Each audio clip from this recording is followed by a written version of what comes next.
In addition to the advice I gave you in the last video, you should also be thinking of ways that you can increase engagement with your broader audience. How do you get people to not just glance over your posts, but to actually read them, to comment on them, and to view you as almost a contact they can trust rather than a faceless brand? Right away, following the advice we've covered, such as being more personal and open in your posts, can help a great deal. At the same time, though, you can use some of the following strategies. A very underutilized strategy on Twitter is simply to follow people. Because if you follow someone, you gain their attention, especially if they don't have a ton of followers. Suddenly they feel excited that someone, even a brand, is interested in what they have to say, and they check out your page. More often than not, they'll follow you back. The same goes for retweeting. Retweet the things that people have to say, and they'll feel obligated to you. Suddenly, they'll be much more likely to retweet whatever you have to say, in part simply because they feel somewhat obliged to return the favor. Obligation and reciprocity is a very powerful emotion in business. Again, this works best if you don't apply it to the huge players who won't even notice you. Do it to people who are a little lower down the pecking order than you, and try to benefit them in doing so. It's no skin off your teeth as long as their post is relevant to your audience, and it will still gain you followers when they return the favor. You can then scale this up as you climb the ladder and gain more and more followers. Want people to comment and engage you in conversation? Then simply invite them to. Adding a "what do you think" or "opinions please" to the end of a message invites discussion and is much more likely to result in proper engagement. Also, think about what you're posting about. Does it naturally lead itself to discussion? And of course, to make your account seem active and engaging, you should also make sure you answer everyone wherever possible. If you've ever read Kevin Kelly's blog post 1000 True Fans, then you'll know what an impact even a single fan can make. Don't take your followers for granted. They're worth the investment of your time. If you haven't read the post, you can do so at kk.org/the-technium/1000-true-fans.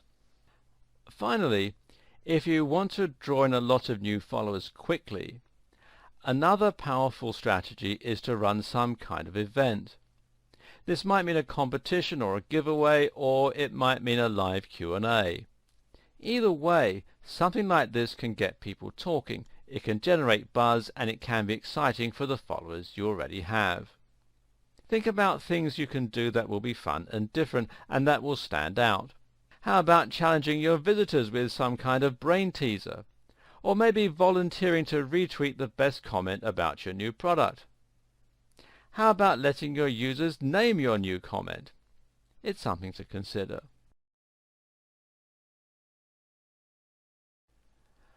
We mentioned at the start of this video series that Twitter was perhaps one of the most flexible tools for social media marketing. If you just do everything we've covered so far, then you'll have a powerful social media account that will grow rapidly, especially if you combine the strategy with great quality content and some creative ideas. But to get the very most out of Twitter, you should also consider some of its other features. For instance, Twitter advertising and reputation management. Twitter is a powerful tool for public relations because it gives you a direct means of communication with your audience. This in turn means that you can control the way your brand is seen, and it even allows you to respond to comments, criticisms, and bad reviews. One aspect of this is the power of reputation management. Reputation management is a service provided by many online agencies that changes the way your brand is seen by people researching it online for the first time. This involves the process of responding to reviews and encouraging positive feedback, but it can also mean responding to comments and discussions about your brand.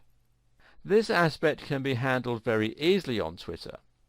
To find mentions of your brand on Twitter, you can simply search for it using Twitter's built-in search tool.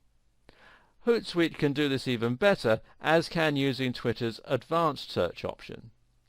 Either way, you can now see when someone is talking about you on Twitter, and this gives you the opportunity to respond. Make sure that you write something positive and not defensive or retaliatory, even if it's responding to something negative. Also, don't ignore the positive comments you receive. Instead, consider favoriting the comment, which might get you a new follower, or respond to them and thank them for the mention.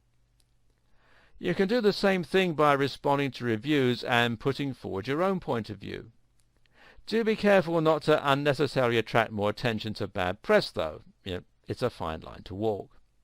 In fact, there are lots of ways that Twitter can have the opposite effect of the one you want when it comes to your reputation management and public relations. There are countless examples of celebrities and even businessmen and women saying things on Twitter and other social media channels that make them look out of touch, petty, or stupid. Don't let this happen to you. Follow these 5 points. 1. Don't be negative about other brands and don't pick fights. 2. If you are the face of a professional brand, try not to be opinionated on divisive topics. 3. Stay away from politics and religion unless you feel very strongly. This is a risk you may still decide to take. 4. Research your facts and make sure that you know what you're talking about. 5. Avoid sweeping statements. If you're struggling to get momentum naturally on Twitter, then you can always pay for a little bit of a jump start. Twitter advertising is called promoted tweets, and this means you'll be able to pay to get your tweet seen by a wider audience. Your tweet will then be seen by more people, though the audience will still be specifically targeted to ensure they're relevant to your niche. You can schedule the tweet, in a similar manner to Buffer, so that it will appear at a specific time of day and will not be shown to your followers unless you want it to be. Of course, you can use Twitter advertising to directly sell a product, but very often it can be used simply to get more people to start following you. This is a great way to get more people to become aware of your brand, and while ROI might be slow in coming, it can be an effective way to attract people you might otherwise not be able to reach. For more advanced marketing, though, Facebook ads are far more flexible and powerful, as is Google AdWords. As your social media accounts and blogs should be working synergistically, you might do better to advertise in these places rather than directly on Twitter itself. In the final video of this series, I'll help you put together a Twitter strategy you can start to implement right away.